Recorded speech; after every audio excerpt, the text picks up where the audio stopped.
So I'm going to be a bit faster. Hopefully that will be okay. And yeah, let's start our session 8.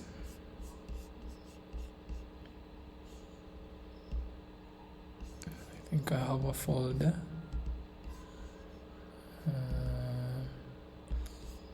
Okay.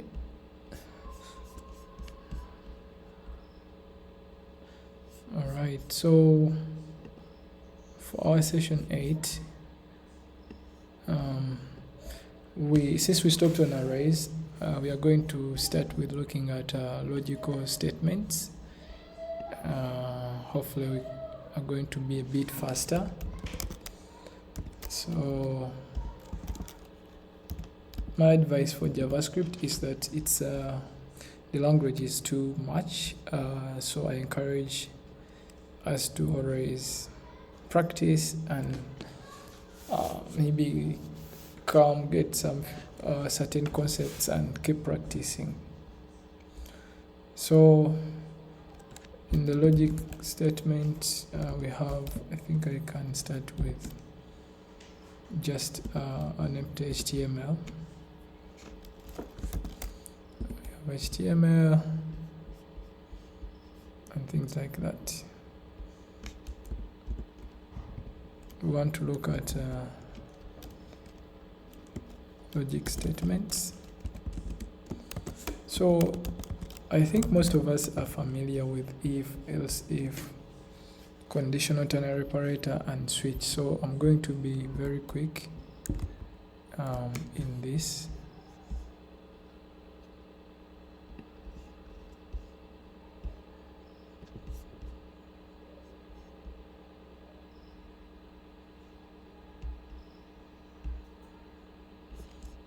Okay, hopefully that is okay.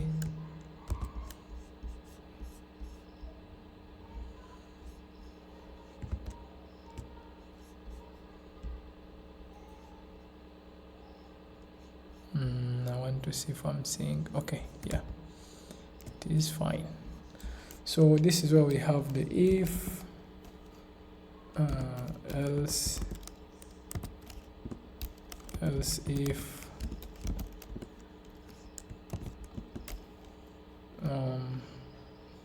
conditional ternary operator, the ternary operator, and then the switch. So yeah, we are going to just have let me just have a body.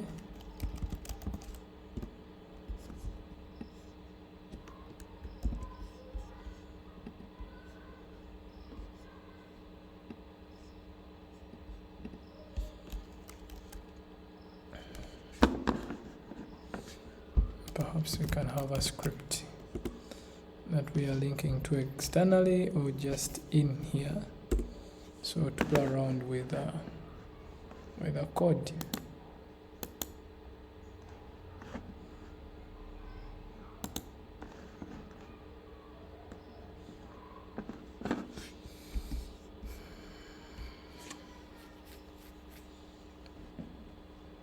So if I'm to have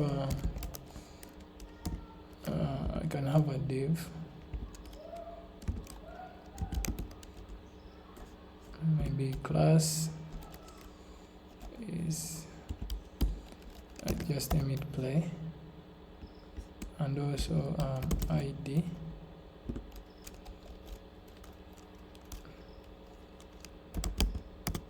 Just so what I want to do is simply to write scripts that will always display things in this div. One of the powerful things, though we haven't reached that, that's chapter 8, is that you can manipulate your HTML with JavaScript. So that's essentially it.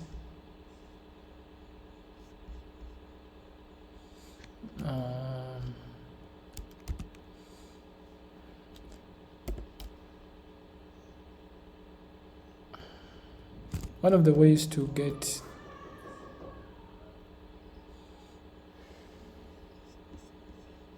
I think we haven't reached there, but anyway, I think we can use the console for now. Console.log hello world,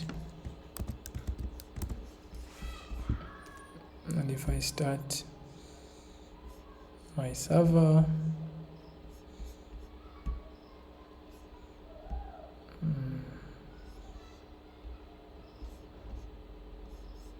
so hello world is here. So inside this script we can have the if functions. So probably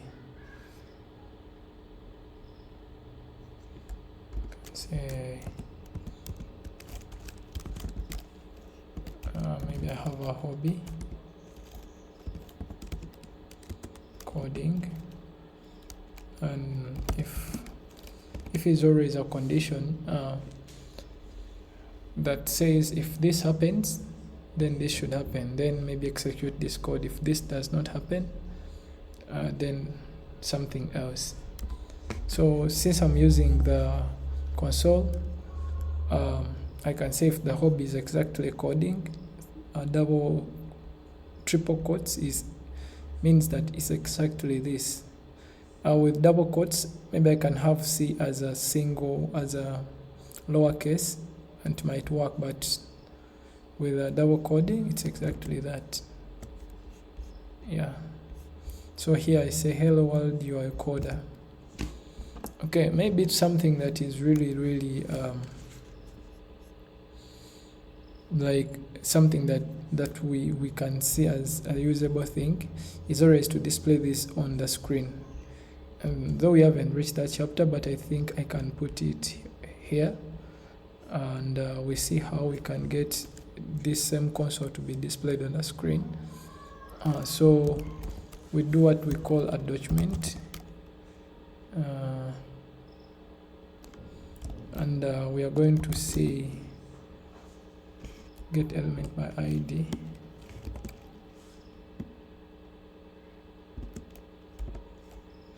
We are going to see DOM manipulation, hopefully tomorrow. So maybe I can say inner text.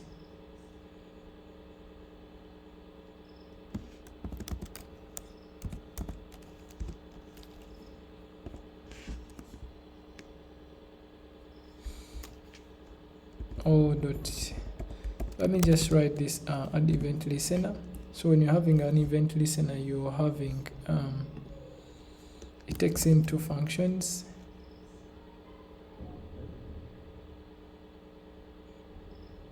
I think that would be far anyway. So my aim is just to have a way of displaying this on the screen. Inner text to equal to, yeah, let me say hello. So yeah, that's why we are having hello.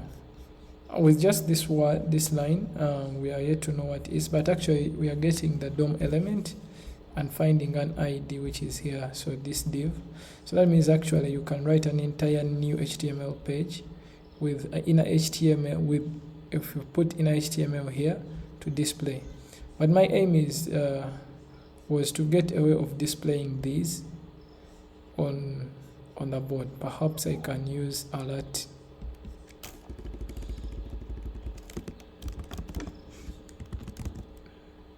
Okay, you are a coder. Okay. Let me leave it on that.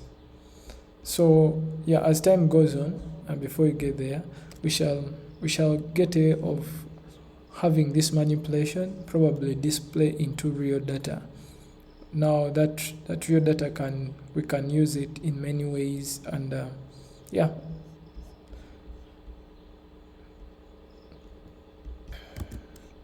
Okay. That's a start for us. So we could have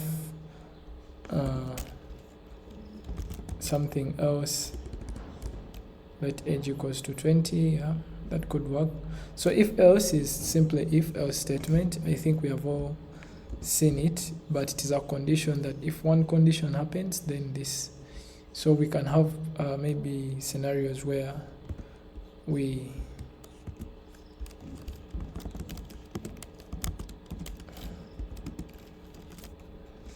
let me say we have an age, so maybe this is our age, or probably you can say prompt. We looked at prompt yesterday. How old are you? Okay. How old are you? How old are you? So this, whatever the person will put will be stored in age, and then we say if so age probably is greater than 18, greater or equal to 18, there is a pass. So let's say you are maybe designing a prediction market, and the people are supposed to use this prediction market should be greater than 18, and this is one of the ways you can use the if else statement.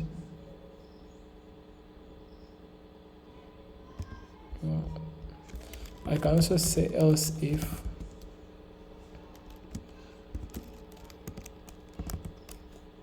age is greater or equal to 15. And the reason I'm using console is because this is where we put the logic. So, and we're just taking the logic as a console. Teenager and can bet or can vote. So what does else if do? And then else, you are a kid, you cannot vote. So else if is a statement where which will check the first condition. If the first condition is not met, then it will check the second condition. But else simply means that if the above conditions are not met, then this is the default. We can also turn this into a switch statement. So switch is simply written in this format. So we have a switch and we give it a condition.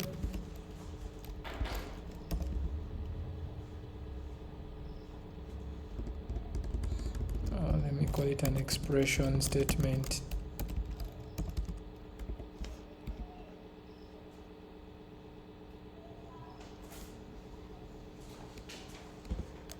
And then we have case values. So we can have case value 1, case value 2, case value 3, and then the default.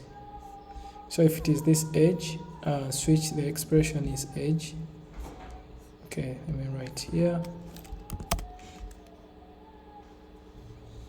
So we can have switch age.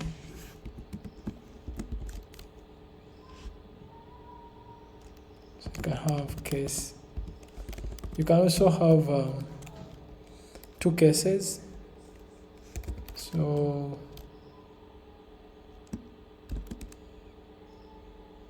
maybe you can have like case 18 and also case 19. So this when you have these two cases, it's an or statement. So if age is either 18 or 19, then probably you do console.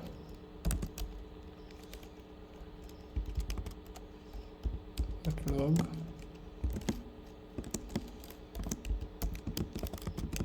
you are an adult, and the break statement breaks out of the loop or stops execution. So you can also have other cases as we saw, and then the default. Okay, so those are the logic statements. Yeah, so maybe here I can say logic HTML. There are also scenarios where we have the eternal operator, and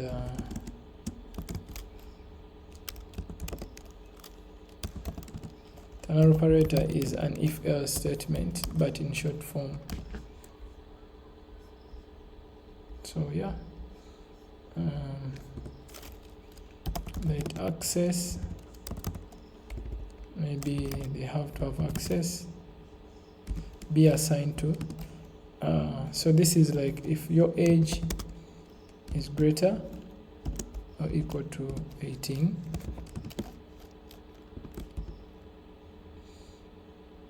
so ternary age is a condition. If the condition is true, then the first will execute, otherwise the second will execute. So condition, the condition is true, then the first will execute, otherwise false, this will execute. True, execute, execute. Then if it is false, execute the second one. So that's how eternal operator works. All right.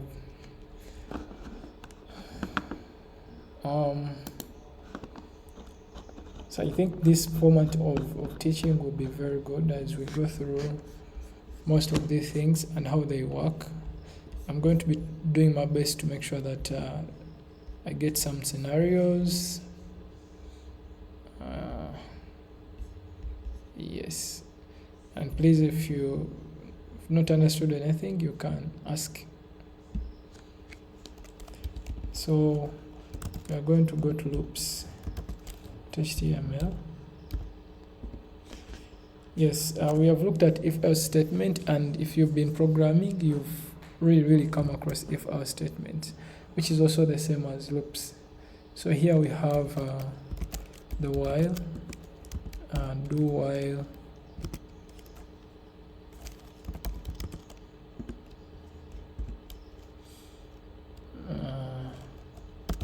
for of, and for in. I think a lot of React projects have for in, or like implement the for in, but we are going to see. So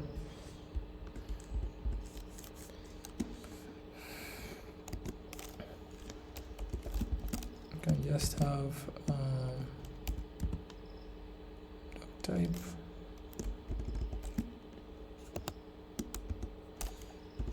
and then HTML body,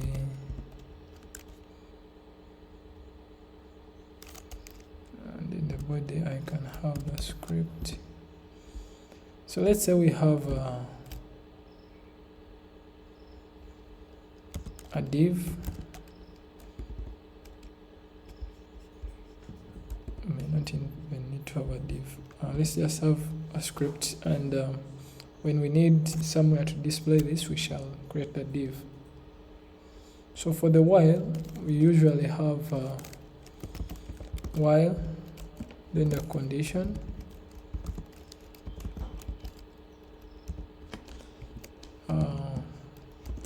execute. So this means that if the condition is true, execute, otherwise don't execute. So if I say maybe let I be assigned to 0,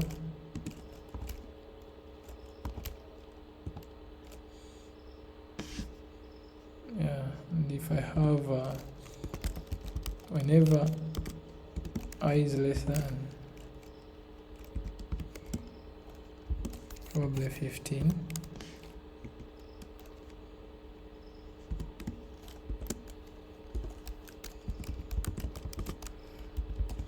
We are logging simply to be quick, but with time we shall get a ways of displaying this data on our screen or even manipulating the web pages. So this will display from 0 to 14.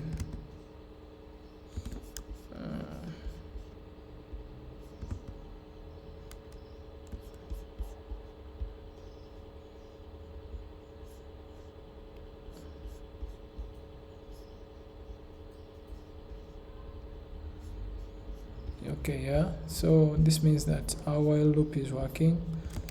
There are cases where we might want at least the expression to execute once before checking. So that's when we use the do while. And these are very, very essential in things like database connection. You want to first test the connection before, yeah.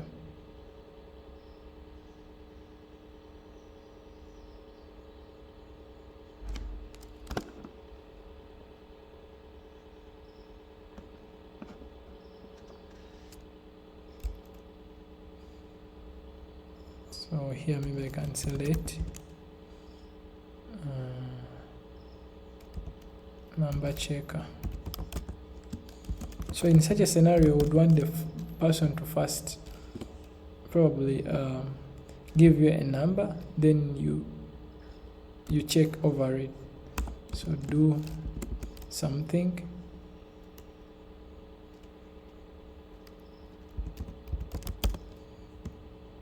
number checker is a prompt, enter a number, and enter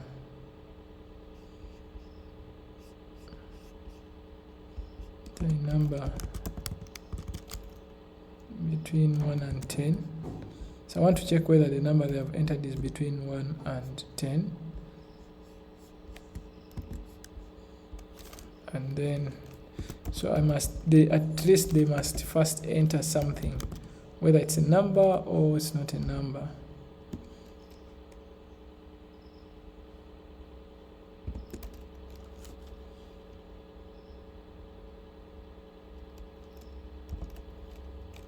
Number checker.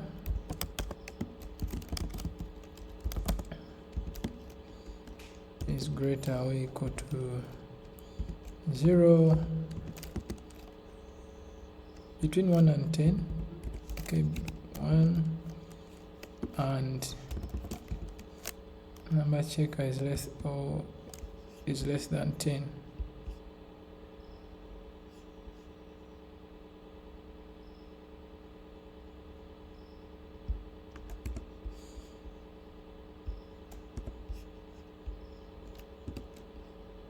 I think that is it. So this is do, not D0. Okay.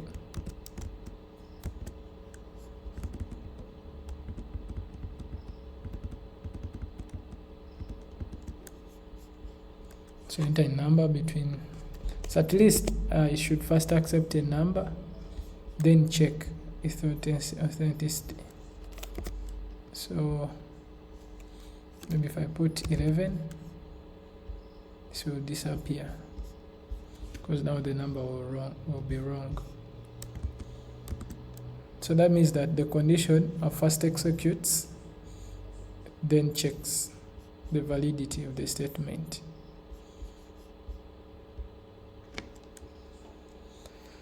So we can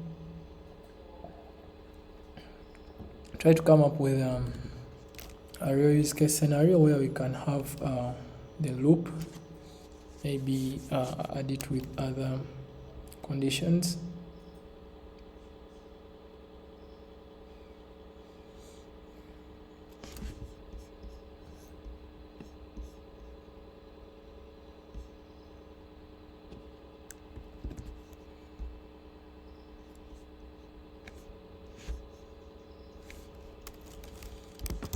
I'm gonna have an array.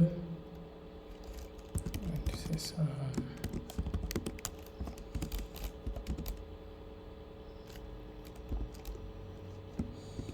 these are names.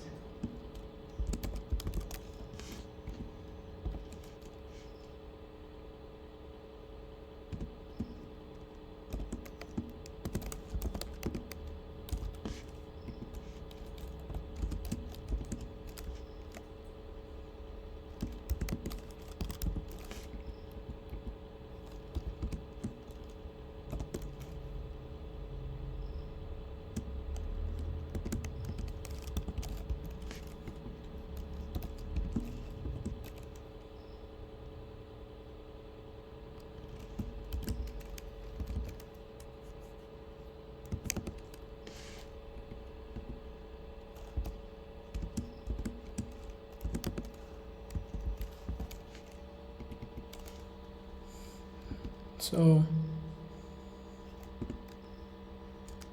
we are going to assume that this is the data that is coming from our database, and maybe we are looping through the data to find out whether what we are searching for is in the database, or we could be maybe deleting things before that for any reason. So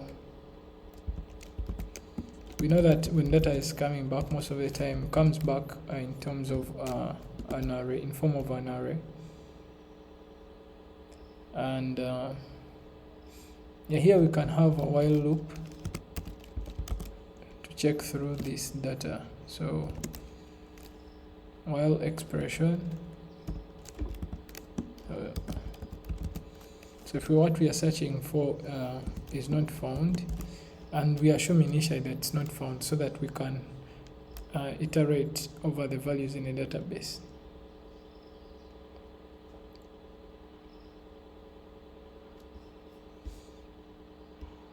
And then we can also maybe add that, not maybe, but we can also add another condition.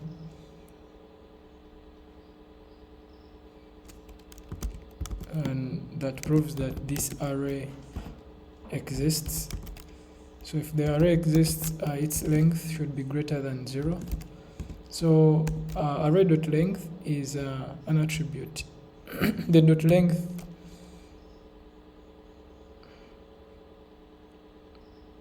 shares the length of the given array. It's an inbuilt method, I think, method for arrays.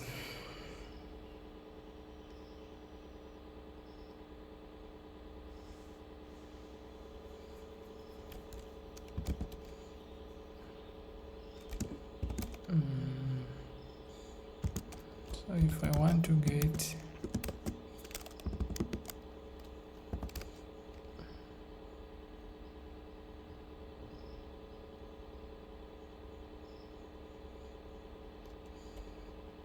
so if you want to iterate over, you can use I, but for this case I want to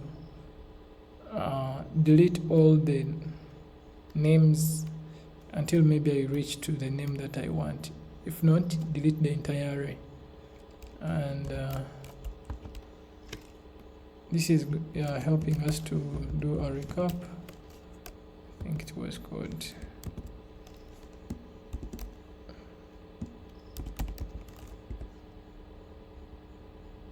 I have Aaron, I can use Aaron.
So turn off the not found, because initially it is true, and we are saying while not found. So whenever it is true and the length is and the array exists, we shall always move. So when we turn it off, the array will stop executing. So else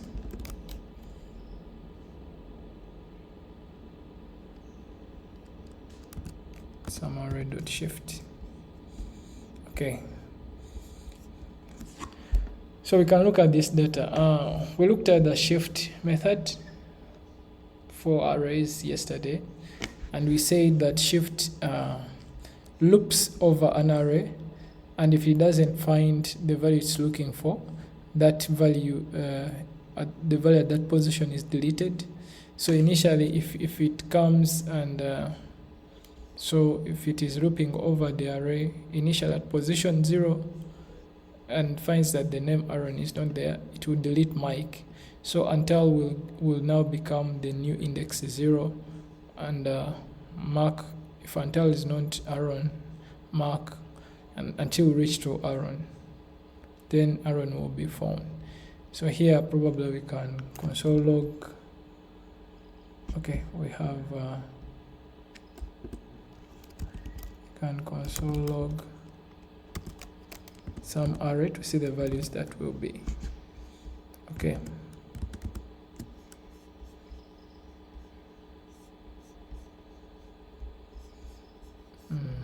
Refresh. Do I still have enter a number?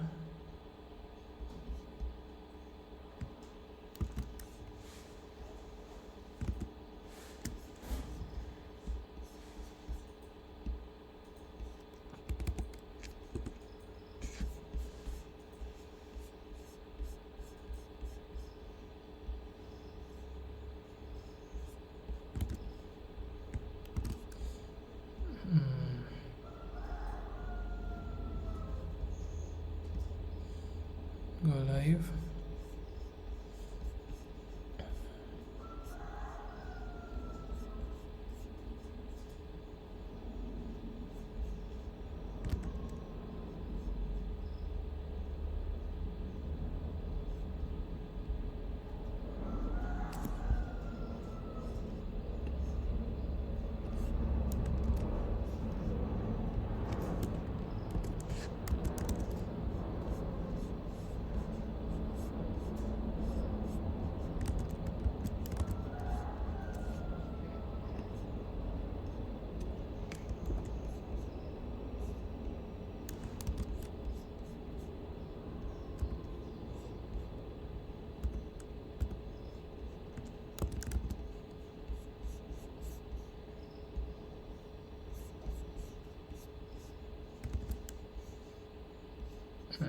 Loops.html.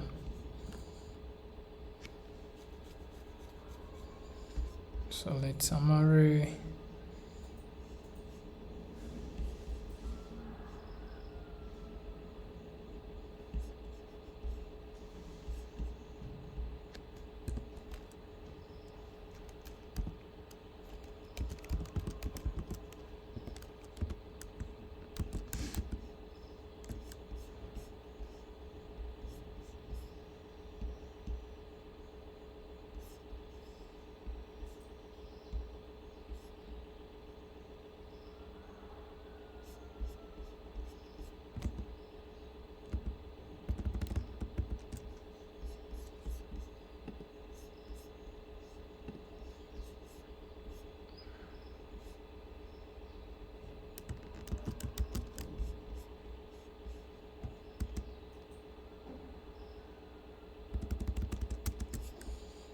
And I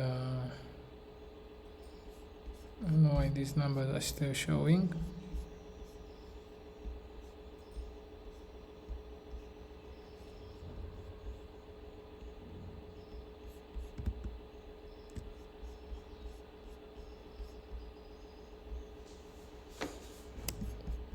So I can put this in a function, and here I have a div. So we shall see these functions on click. say on click, call function,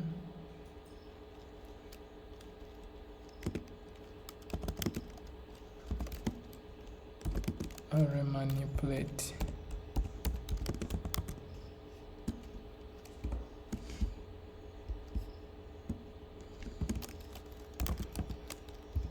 Check me out. So just to have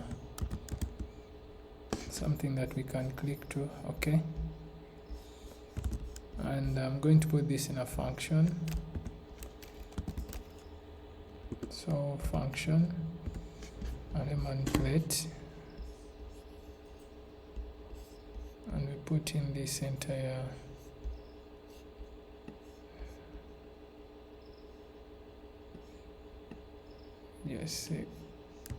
x.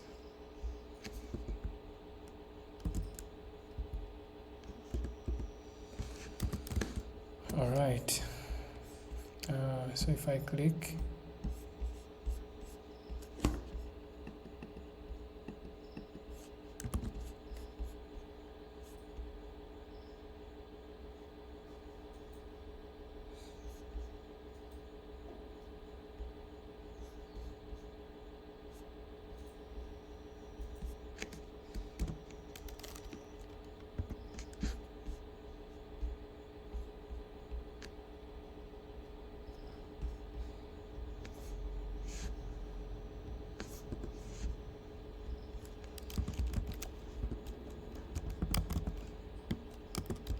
with element ID.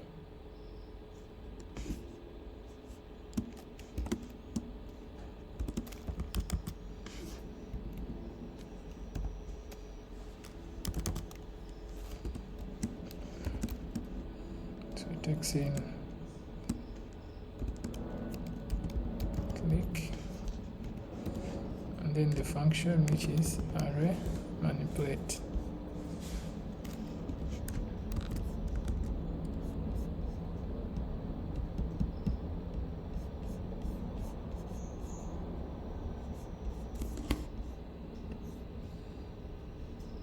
So there is here global code.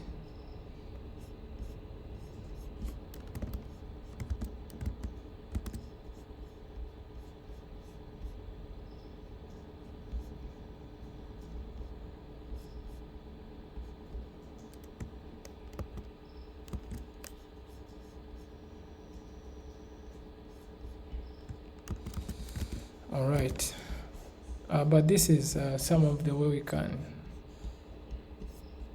add together logic to make sure that we move over an array of digits. So I don't know why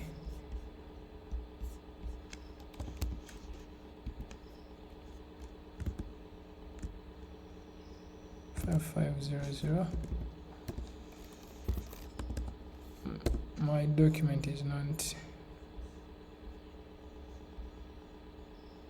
okay. Oops. Inspect.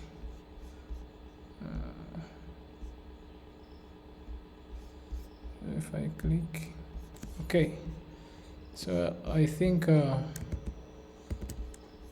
here is not refreshing. I don't know for what reason, but this is actually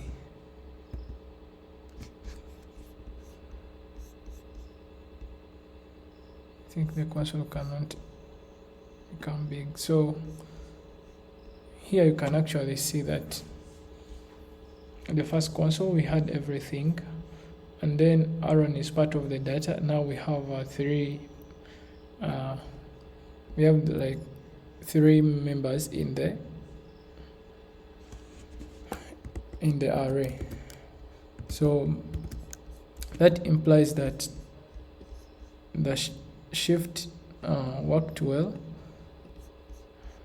If we go back here,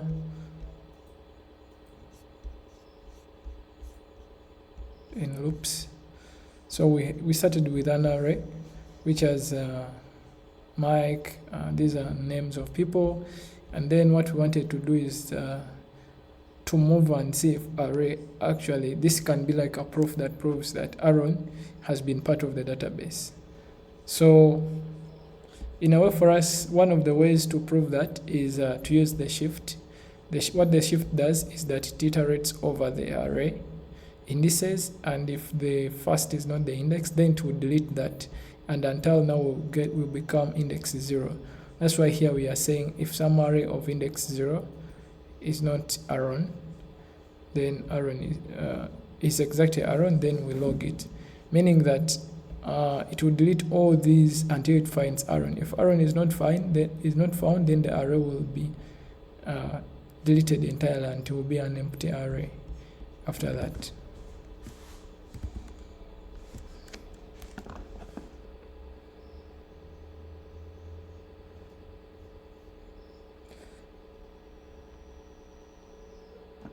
So with if and do while and for, I don't know whether we have had for. Okay, we can really so the next is for. I think we haven't looked at for. We can really nest functions, and then we come up with very many like cool complex expressions and conditions. For loop. So for is always a for, and then there is initial variable,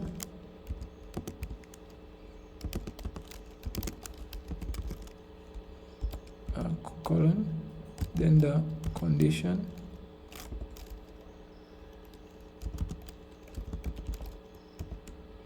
colons, statement or increment or decrement sometimes, and then the code to execute. So code goes here.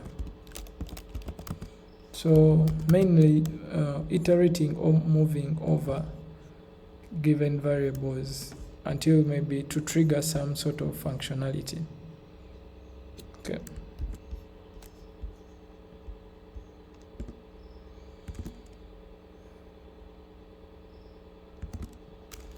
So I can still have an array.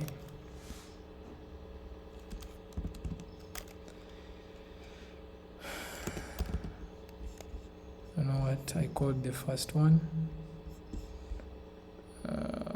Some array, so I'm just going to call this R, be it an empty array.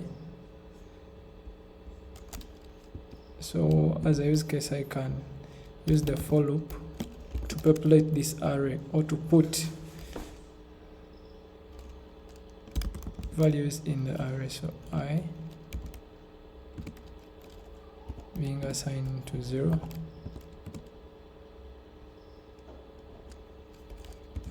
I less than 100,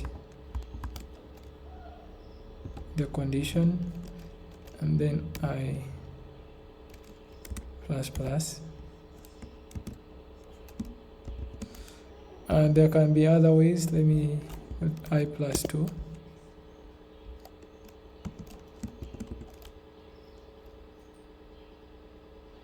Then maybe array dot push. I can say I want to add math dot random.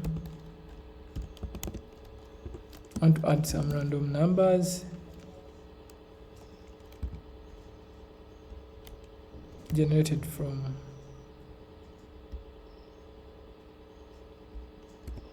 dot random times I, or plus I.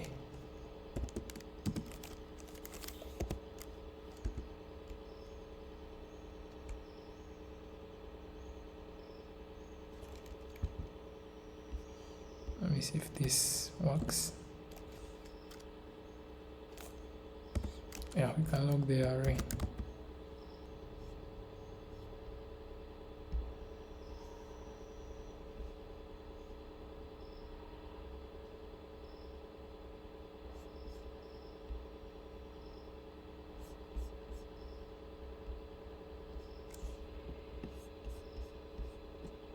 I think I've added many numbers, and it's taking a lot of time to load, so let me say less than 8.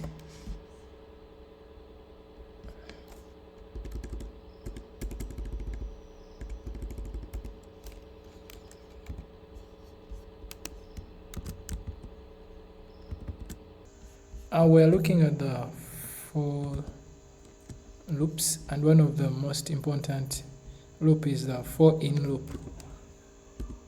So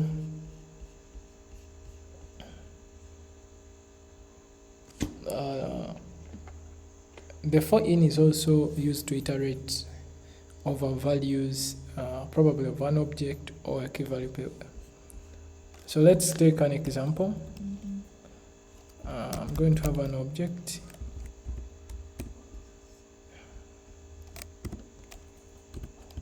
Right. Car be assigned to. I probably have a car, model.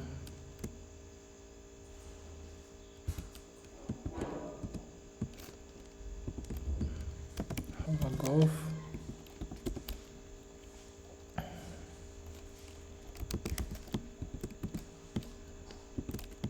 Make is Volkswagen.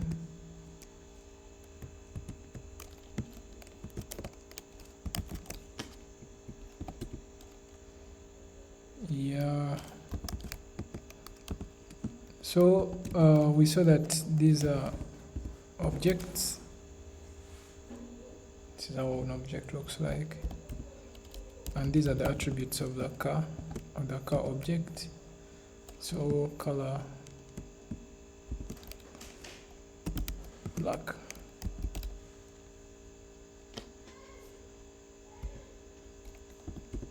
Can also have the engine. Okay, maybe we can stop there. So if we want to move or iterate over this car, we can use a for loop.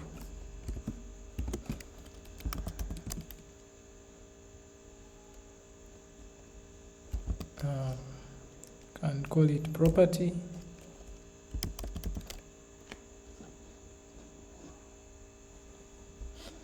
Let prop or prop, probably. You can just let anything in your object, in the car object. So it could be name in names, for let name in names and things like that. Okay. So if we say console.log,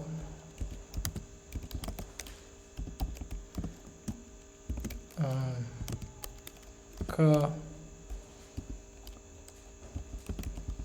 property, so it will be logging the values of the car. This can be extended in many things, but we can start with this.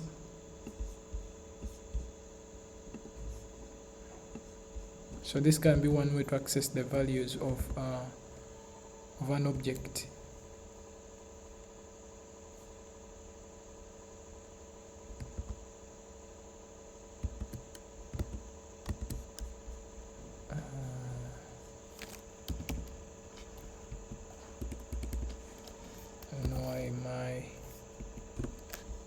My localhost takes time, so loops.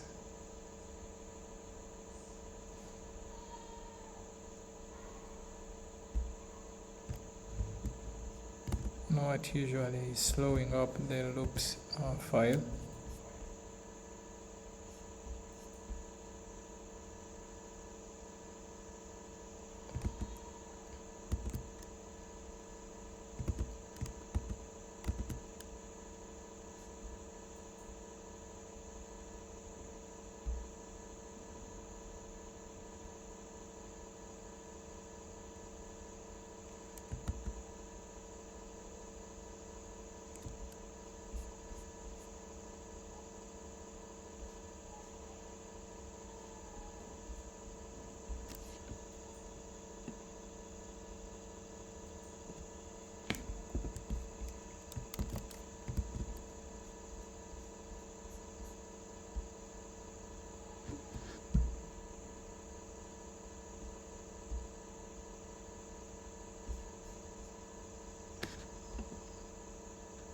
Okay.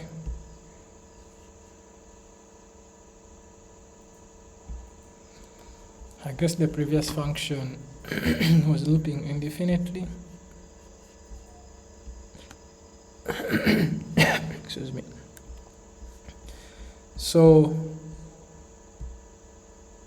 if you had to look at the properties of the car, and there is a for loop,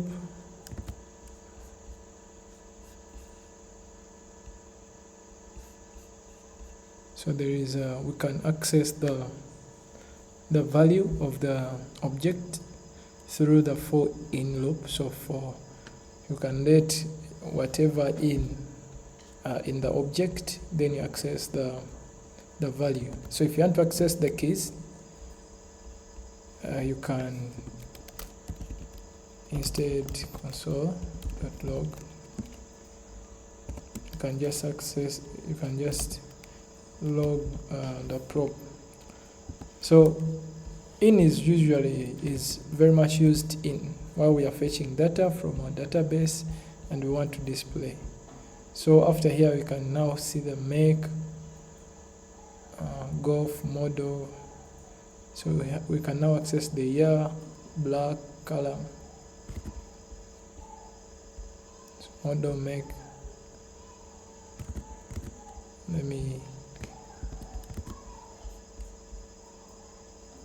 With this we can have the model, the make, the year, the color, and other things. So with this, just accessing the property itself, we access the key, and then if we want to access the value, we can access the car object and then access it in an array. Okay.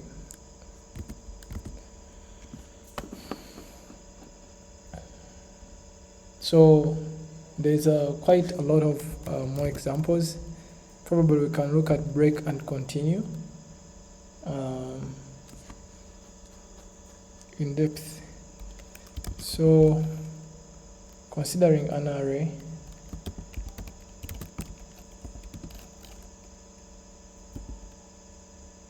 of arrays, so inside an array we have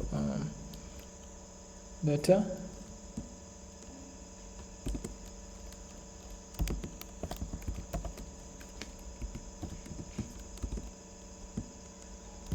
have Martin, Daniel, okay.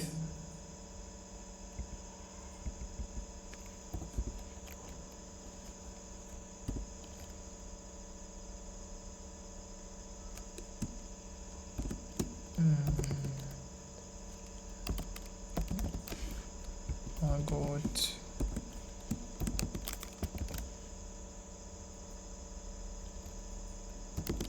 Marina, and Ali.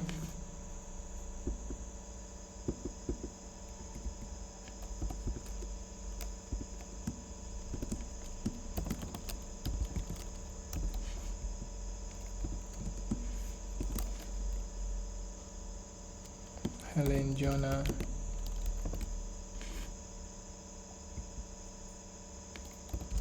and some because okay,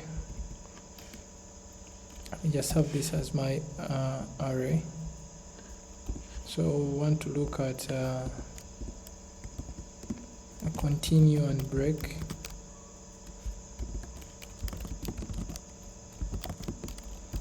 Usually what continue does is it will continue executing after the logic has been executed.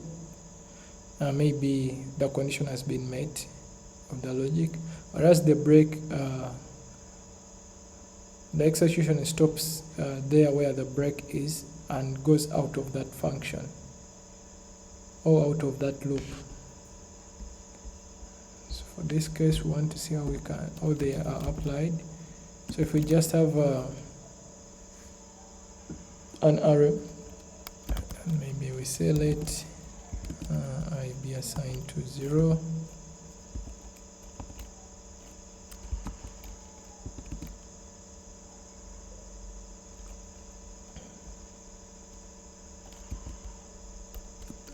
less than groups.length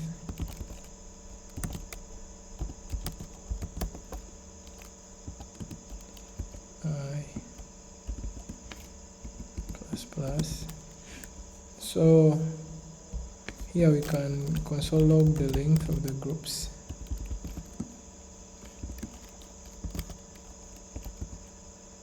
Groups.length to see. So the group has 3. This is 1, 2, and 3. Okay.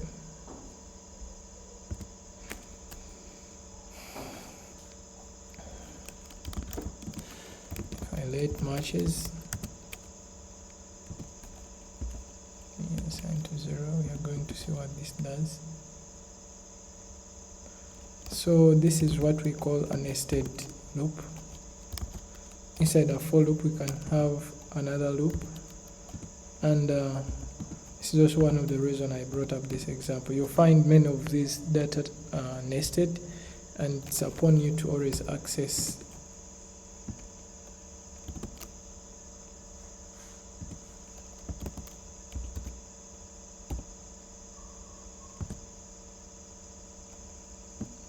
I.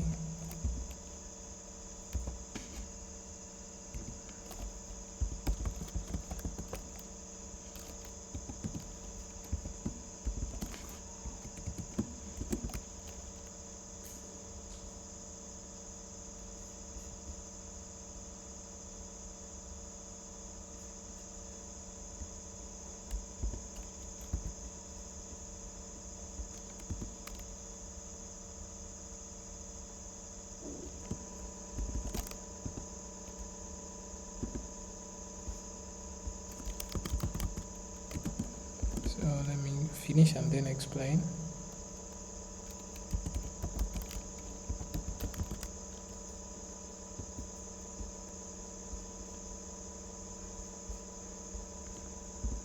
This is an if statement.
Alright, so to explain this, we are using the break and the continue, but we are also using a nested for loop.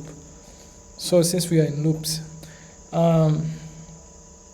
so nesting loops is like having iteration inside an iteration. So for the first, we have the groups, and the first group is having Martin, Daniel, and Keith, and the second is having, I think this Martin is capital M. The second is having Margot, Marina, and Ali. The third is having Helen, Jonah, and Sambokos. So the groups has 3 elements.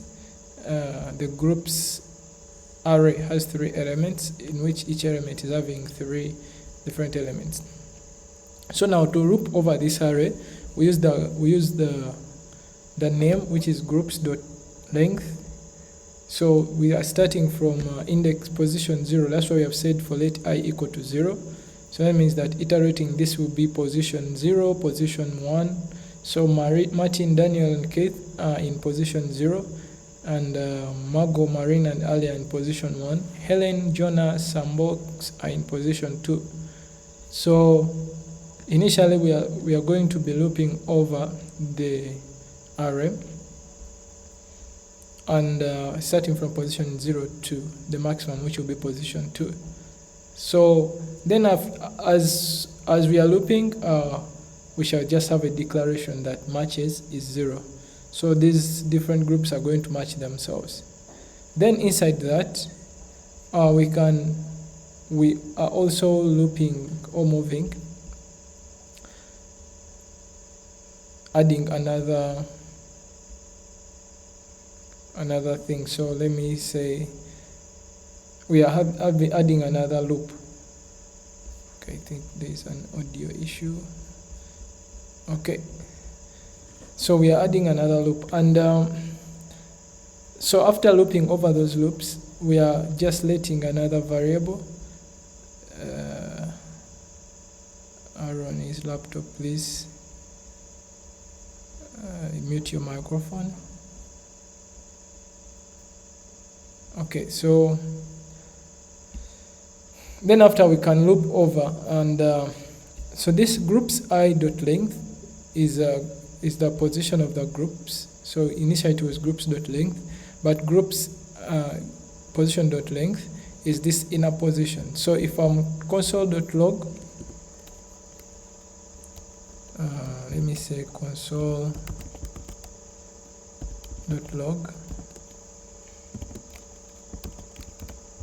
groups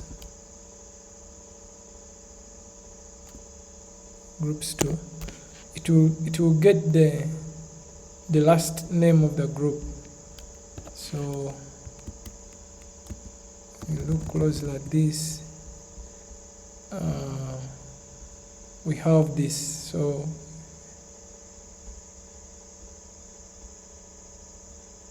this is the last. So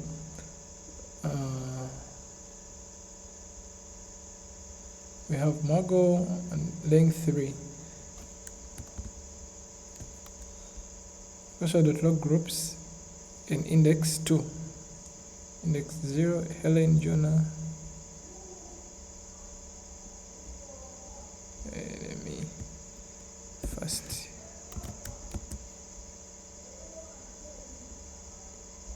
So found Helen, Jonah, and Sambox. Yeah, so this is groups in position 0, position 1, position 2, where there is Helen, Jonah, and Sambox. Okay, so that means that at first we looped over the outer loop, the outer array, and at second we are getting inside of the inner array, where we are looking whether there is any name that starts with M. So for the first we shall say, and we shall have Martin starting, Daniel doesn't, Keith. So where we find the 2 names starting with M, so we continue like here. We just continue. So we have a declaration.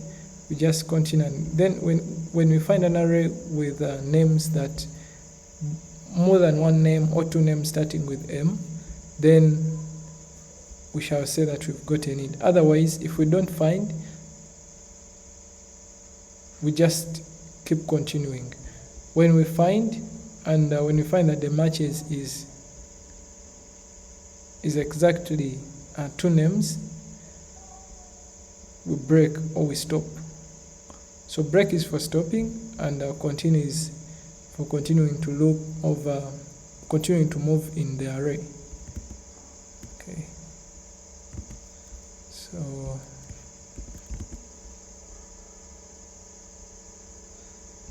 here you can see well that when we console log, we are logging the last where there is Margot and Marina, because it contains two M's, Margot and Marina. That's this console, and after here the thing stops, the loop stops because of the break.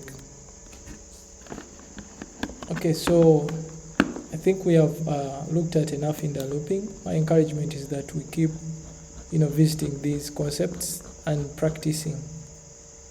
Yeah, so I want to go to something new, something called functions.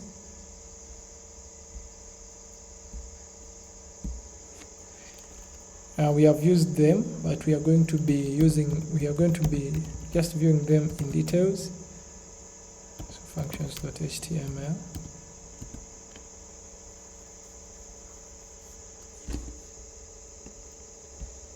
And so here we are going to, okay, let me just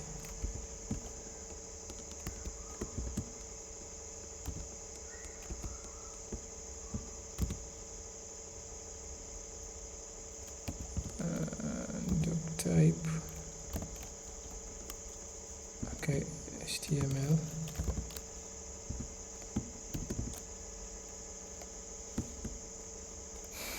So HTML,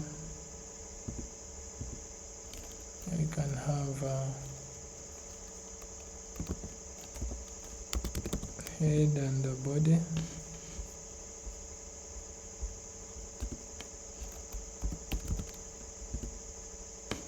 Okay, so for functions, there are many things we are going to look at. One is I think I can say basic functions.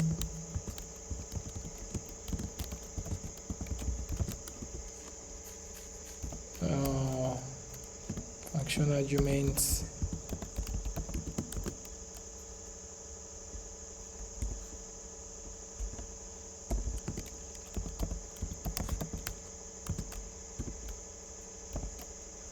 We have variable scoping functions.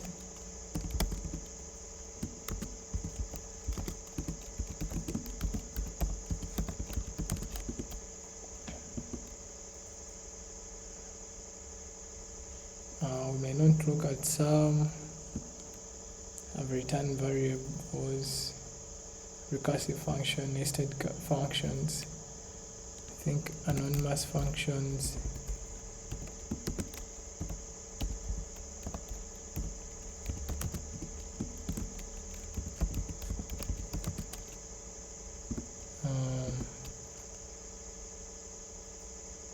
Function callbacks and more.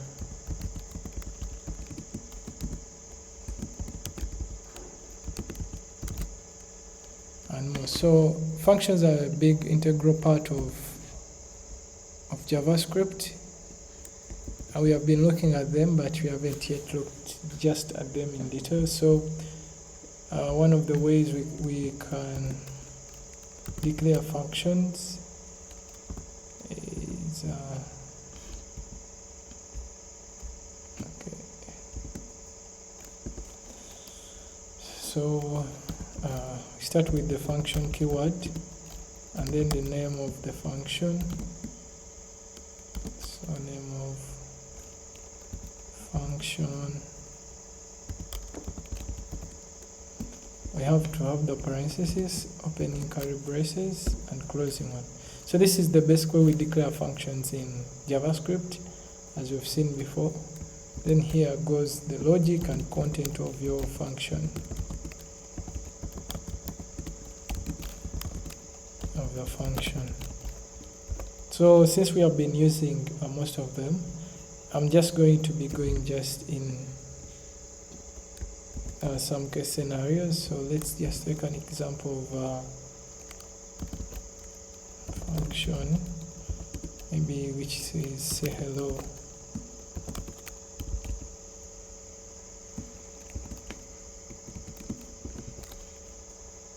And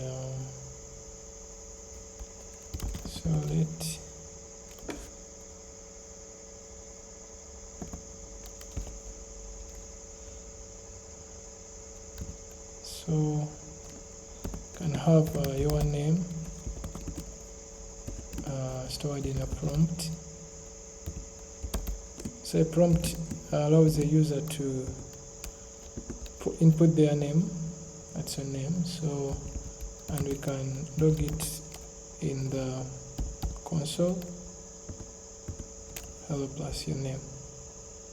Yeah, and the way we usually do with functions when we want to call them is we just write the name of the function and end with parentheses. Okay, so if I can go,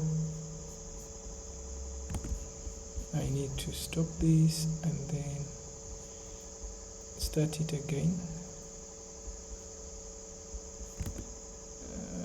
Okay. Alright, so what's your name? Okay, so it can be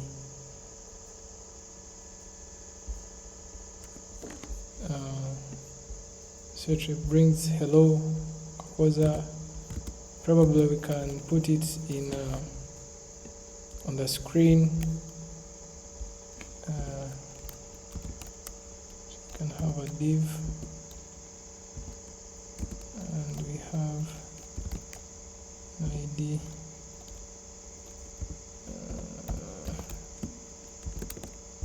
My name.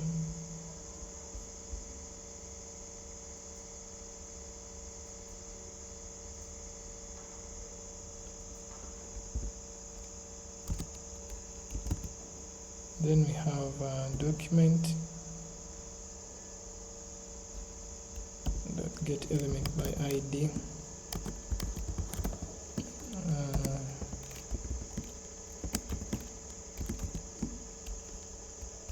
So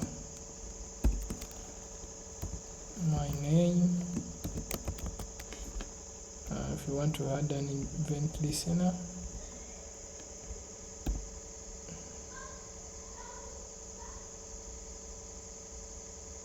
or not just an unknown event listener.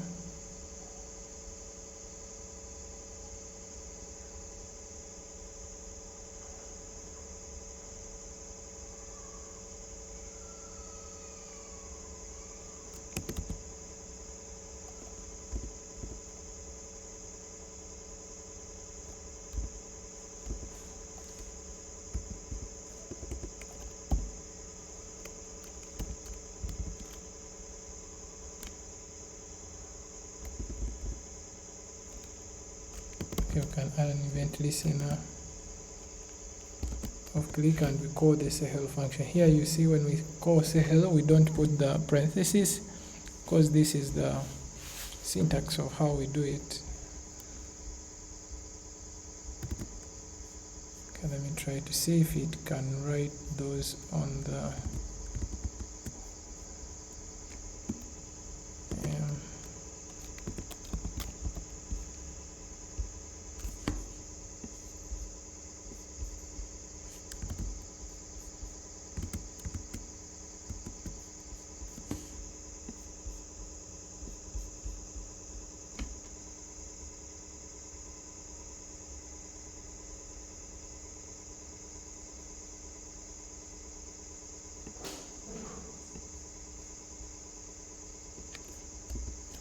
it can be inner text equals hello.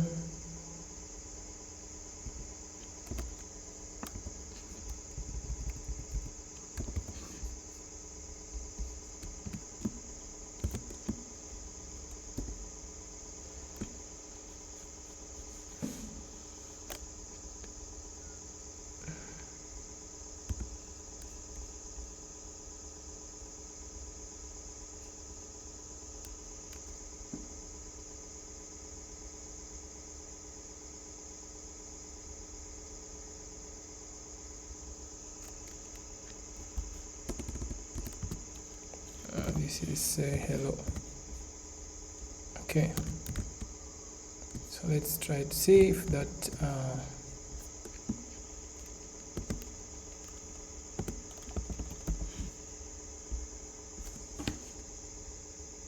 so it says hello.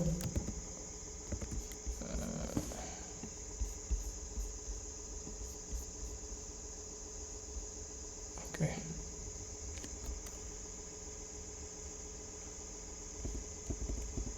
let me see if your name works. Your name,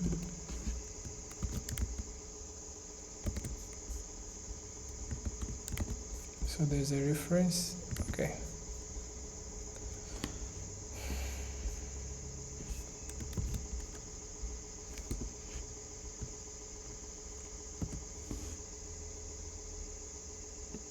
so we can let this here and see if it works.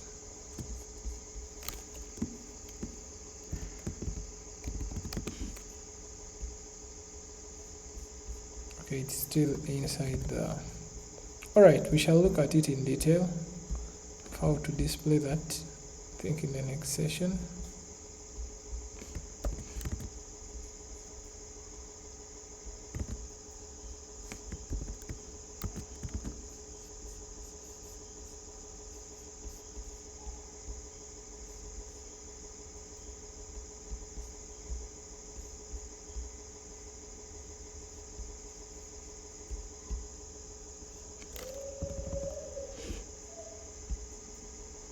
Okay, it's working. I don't know why it was not showing. So this document get element by ID can display your information. What we wanted is to, if I put here a name, we wanted it to be displaying instead of displaying in a console, maybe displaying on a screen. So hello Aaron, and yeah. So that's one use case of functions.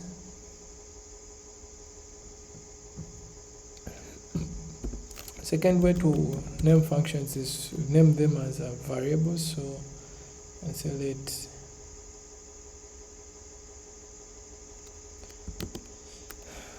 val for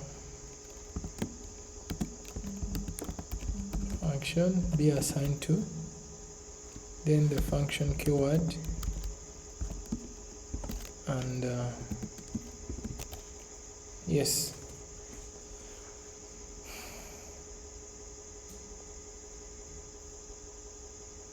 So this is another way we can really have a naming convention for our function.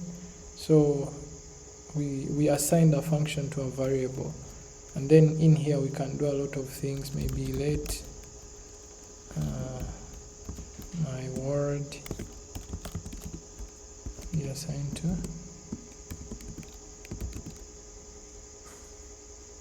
I am inside a function, and then you can console log just to show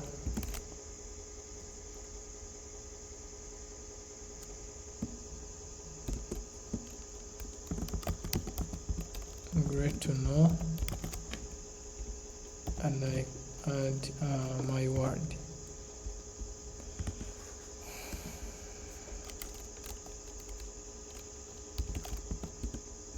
Hello load. So down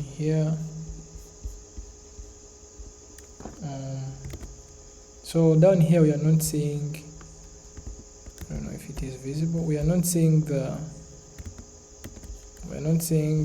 this hello load simply because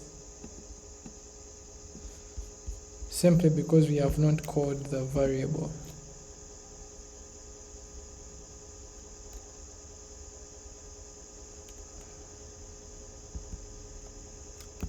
Or the function. So val for function. Whenever we are calling a function, we use the parentheses. So as soon as I have that and I put in the name,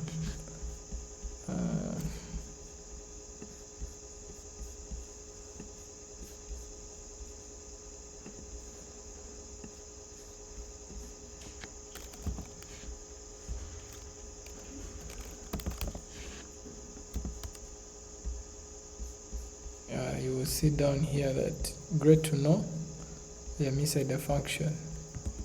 So you have to always get a mechanism of calling your function. Function is simply a specific block of code that executes a given task or does a given task, and then you can return something that you use somewhere or whatever logic you wanted it to do. So we can give parameters to functions.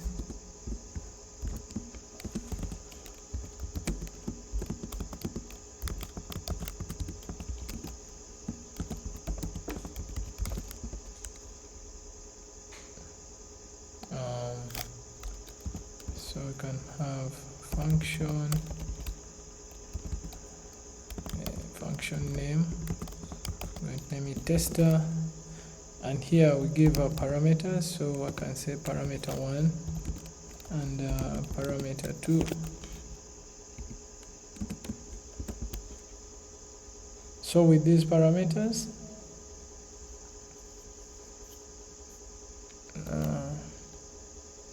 I say maybe return.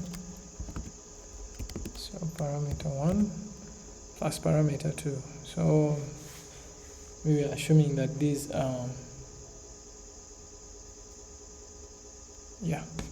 some arguments that we shall send to a function. So let me just have my arguments here. Argument 1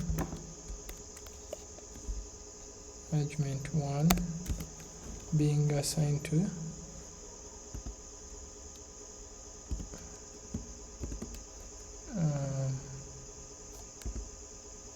I can use the prompt. So if I'm going to use this prompt, I think I should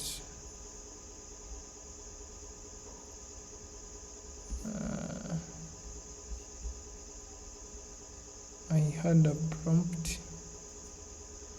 function, say hello your name, prompt. Okay, let me just console.log.ds.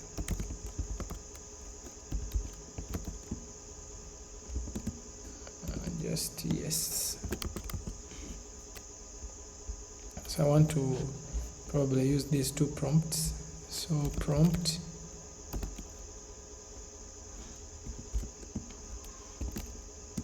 enter first name,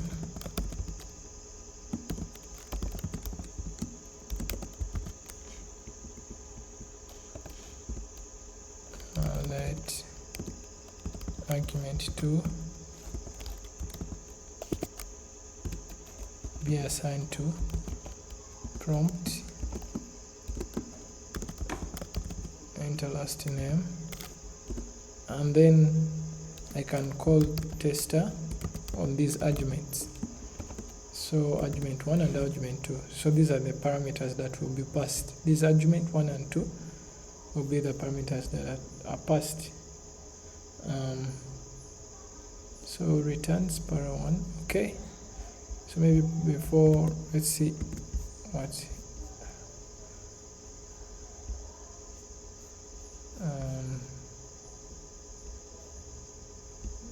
okay, enter your first name. Okay, enter your last name. So hello undefined. So hello undefined is this document. So I can first leave it, but when we look down here, okay, cancel. All right, the first name, the last name, via. Okay, so I think our program works well, probably before the return, because now that returned value can be used, maybe taken to the database or used to be displayed. Here we can console log, and yeah. probably just to see. Want to refresh. Okay, refresh. Calcs and via. So calcs via and the parameters. So this is how we pass parameters to a function. Okay, so there are other functions like arrow functions. Arrow functions. In arrow functions we have something like this, and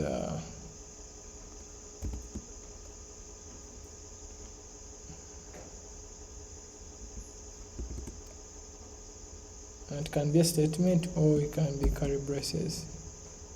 Yeah.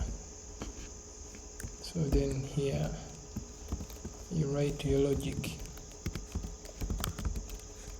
These are very common in React as well.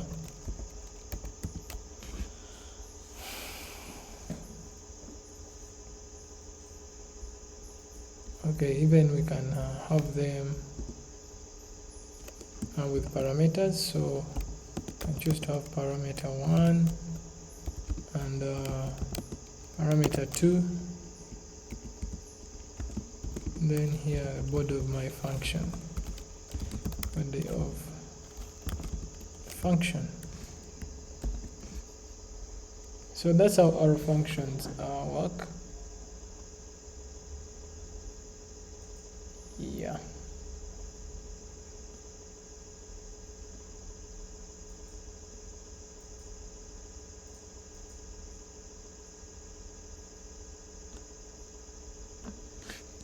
So can give some example. Maybe we have an array. So that's why we really manipulate arrays so much and objects.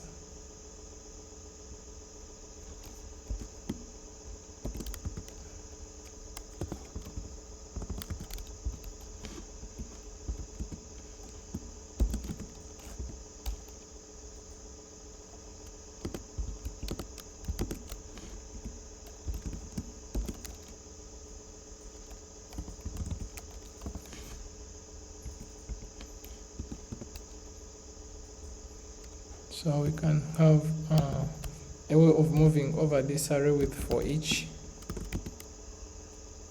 as a function. So for each array, that for each you can give it just an item or anything. Maybe you can say element for each element. Then you have an arrow function. So arrow functions can be used for that. Maybe console.log the element. Yeah.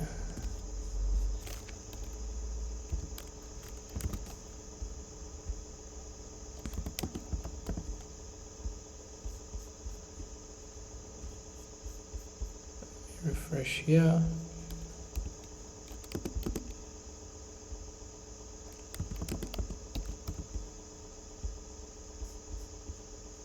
So here we can see a squirrel, alpaca, and birdie. So it's whenever it's iterating, it logs the value in the array.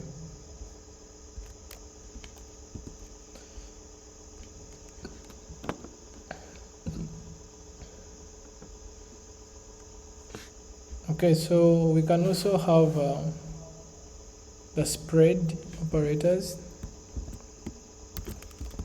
So spread operators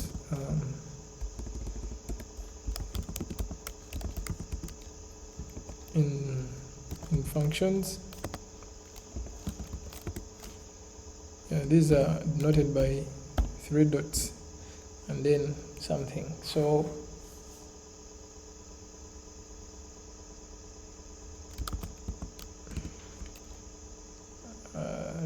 I can just have it the array be assigned to. So the spread helps you, even if you don't know the number of parameters, I think that's the rest. You can always use the spread, and the mechanism figures itself out. Like it figures, okay, this is the number of parameters. Sometimes maybe that the data you're passing, you don't know how many parameters it is anticipating. So you can always use the, or it is bring, you can always use the spread operator and the rest. I think it's called the rest operator.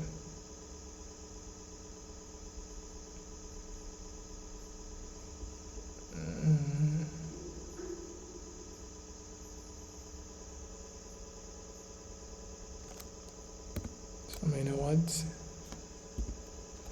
So I can say let message be assigned to.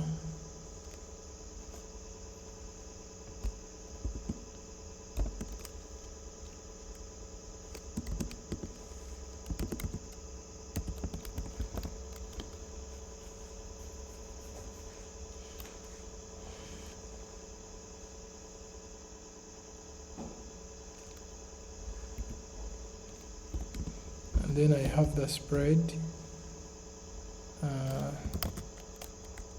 the array, public comma,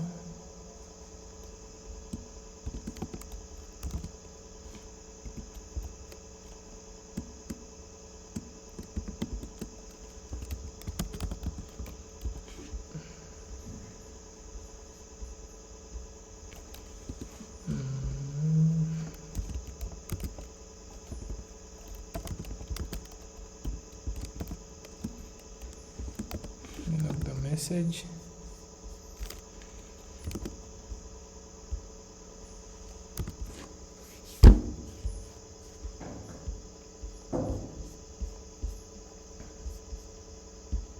refresh,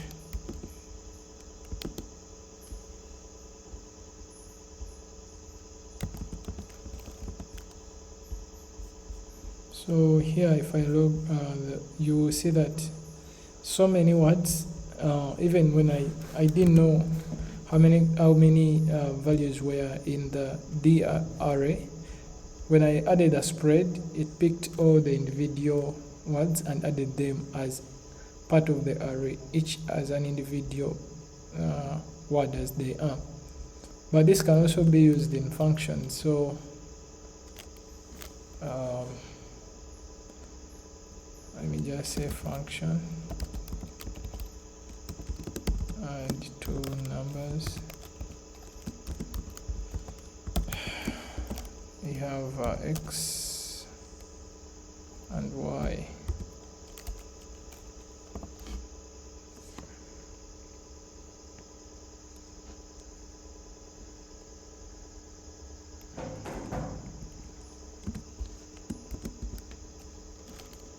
And console.log x plus y. So if I have an array,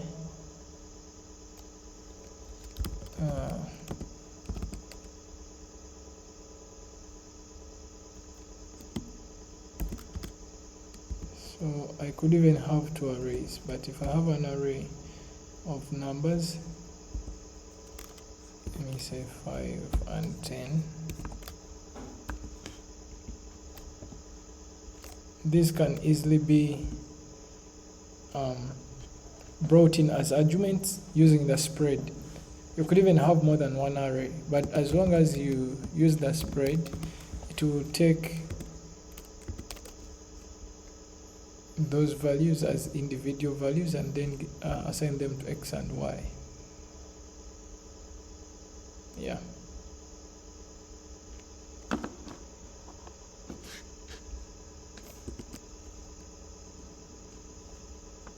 It will console log. Here I'm tired of prompts. So first.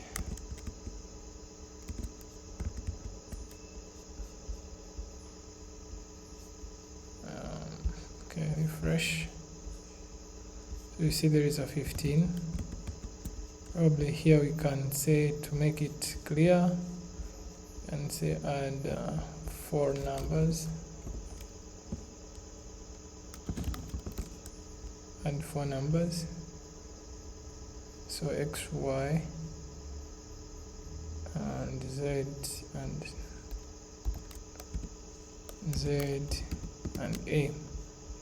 So here if I have an array, maybe I have an array,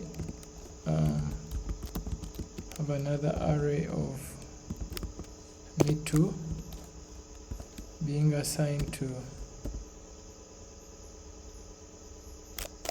6 and 7,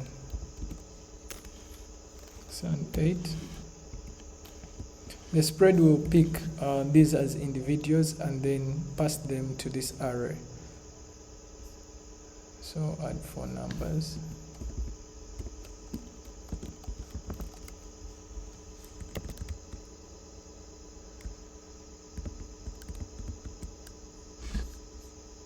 Refresh.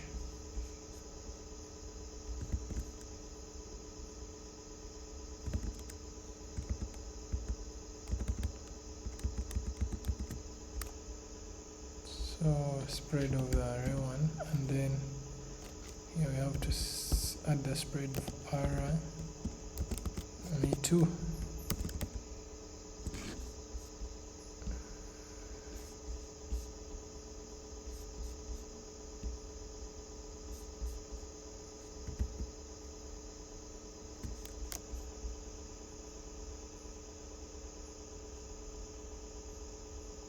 (15) plus 14, that is 29. Add 4 numbers, X plus Y plus Z plus A.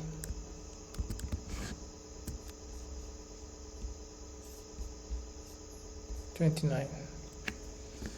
Okay, so the rest operator is the opposite of that. I'm going to skip it.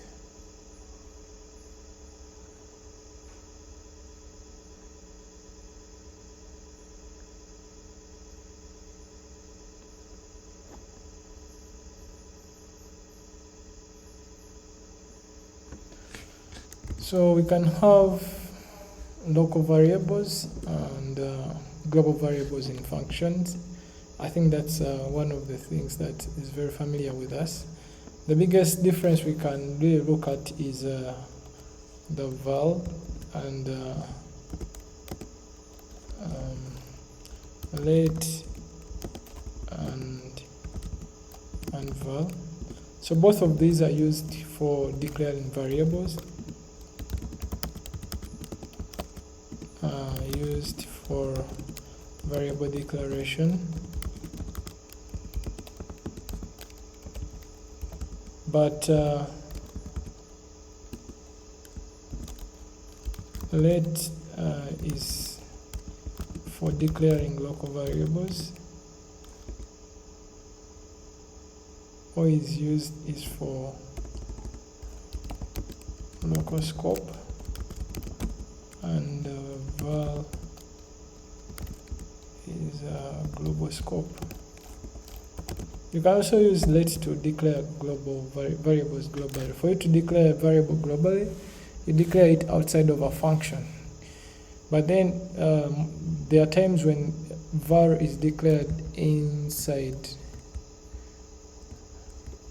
Val is declared inside a function, but it acts as a global variable.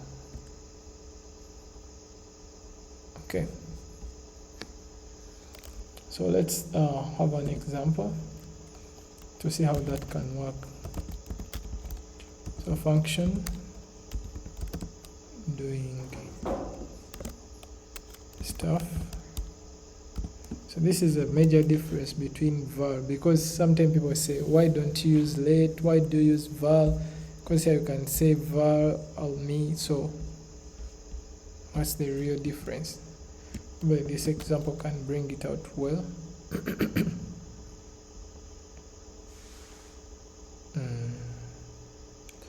So if true,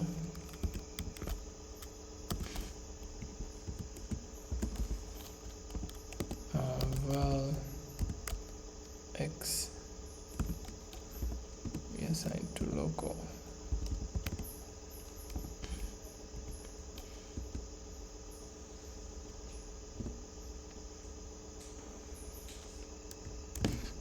So we console.log out of the if.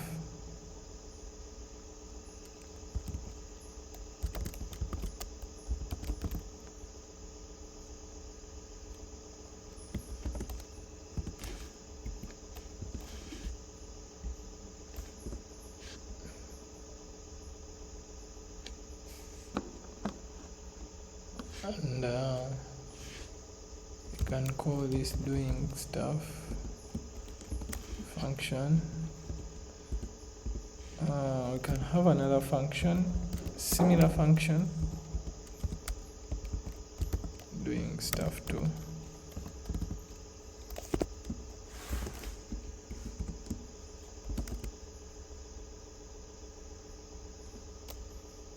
And if true, let x console.log x, and then we call doing stuff too.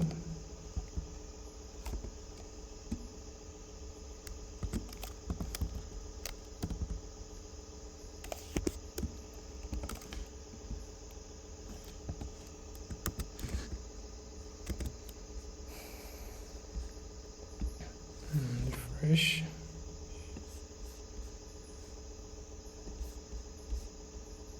So here the first brought local, the second brought reference variable, can't bind variable x. So let's look closer at this. So this function returned the value of val, because when the if statement moves, when this var is declared, it is accessed globally. It's as if it is declared outside of this function. It can be accessed by even other functions. So that means that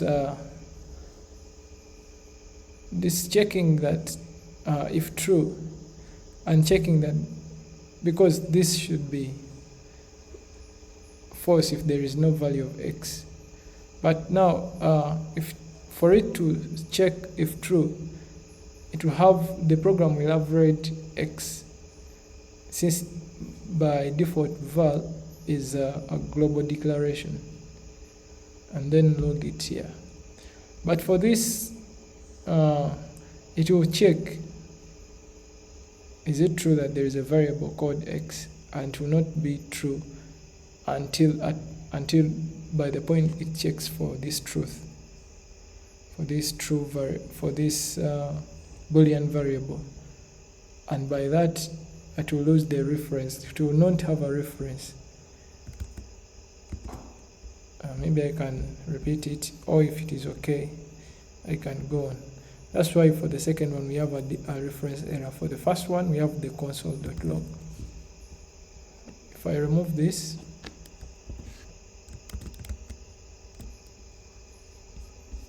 you see that we no longer have the reference error. This is one of the ways to know that actually let helps you declare whatever you're declaring as a local variable, local to that function. So if you want to access that variable outside of that function, you need to declare it outside of all functions as a global variable when you are using let. But this also helps you to know the scope of your variable. But when you declare a variable with the var keyword, it's automatically made global. That means that it's accessible even outside of that function in JavaScript. Okay. So I think there is one more important thing in functions. This is called immediately invoking a function.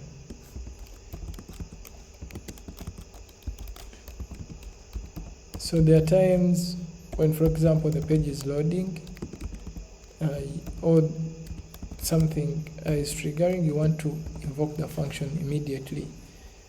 And the immediately invoked function expression is a way of expressing a function so that it gets invoked immediately. It is anonymous. It doesn't have a name, and it is self-executing. So the way we declare an anonymous function or an immediately invoking function is using curly braces. Function. I've seen such a naming convention in things like use effect. So in here you can open and then describe whatever you want to describe. After, you have to have the closing parentheses. So this is the syntax of invoking functions, but it can also be without the function keyword. So where you have something like this, and okay, so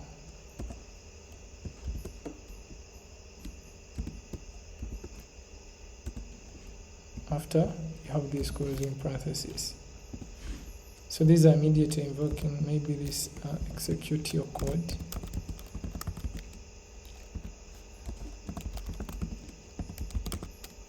This function convention is really, really important in things that you want to self-trigger or self-execute, and we shall see more of it in React. So execute your code.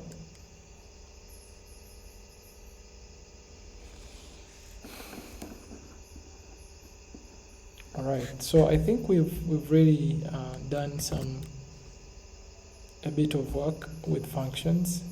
I would urge us to go and read more about it. The last topic for the day is there any question?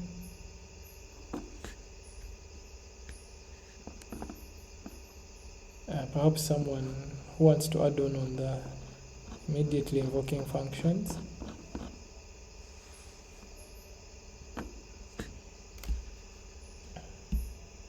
So the last thing we can look at today is the classes.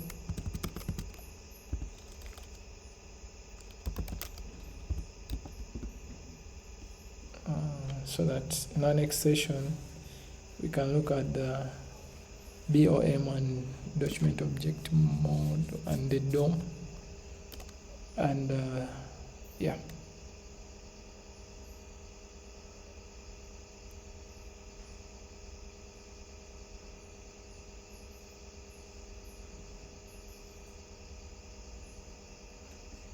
Do we need a break?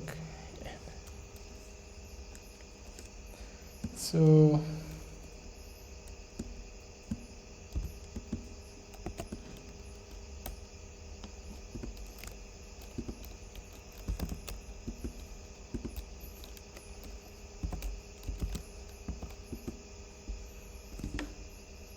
let me write some of the topics that can be very usable in classes.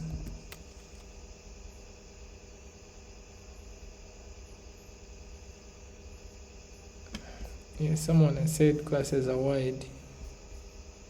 How do we go about it? Because they are really, really wide.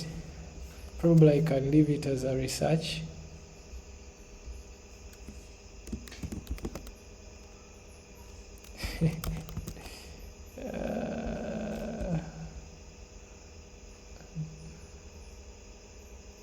Are people still on, or can I unmute and suggest?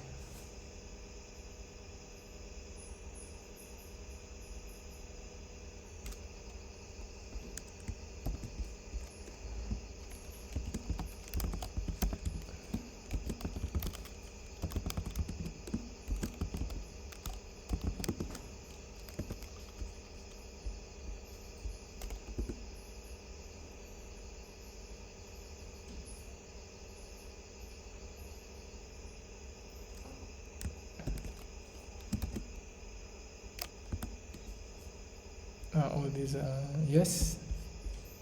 Hello.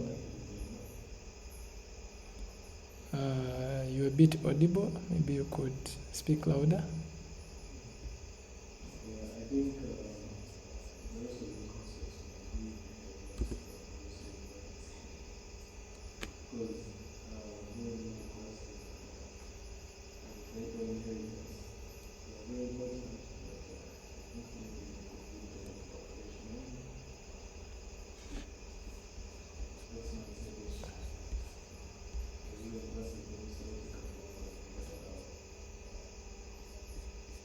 All right. So classes are better for a fresh mind. I think so. Okay, so we have already gone over some good hours. Let's go and research about classes. I think in our next session we shall have classes and DOM, document object model, and how we really bring all this data to appear on the screen, and some interactions. Yeah.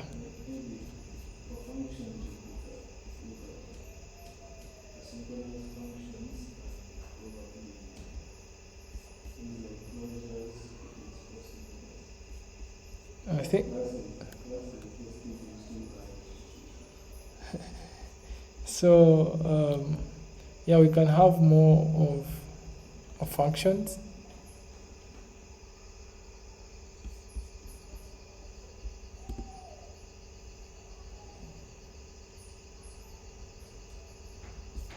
Okay.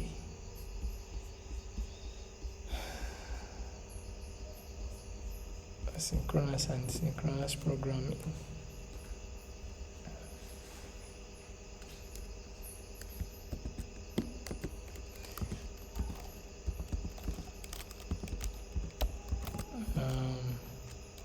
I wanted to do a lot of asynchronous and synchronous functions in DOM,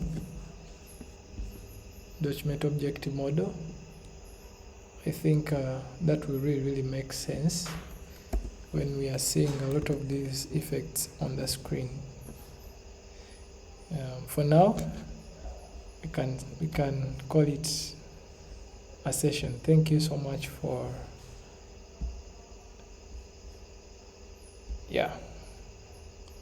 thank you so much for being part. So that's our homework classes. Let me write it here.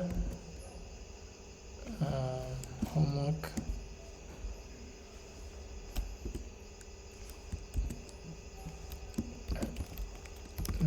Homework. We have asynchronous and synchronous functions.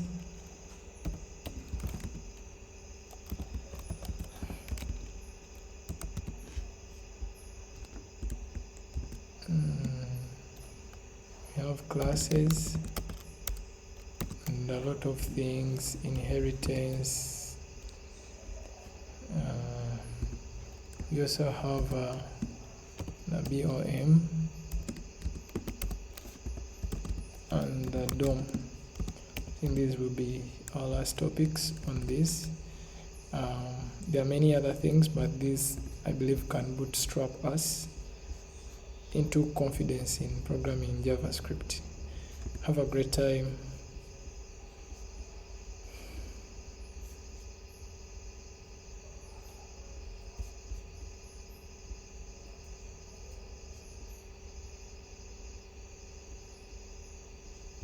Bye.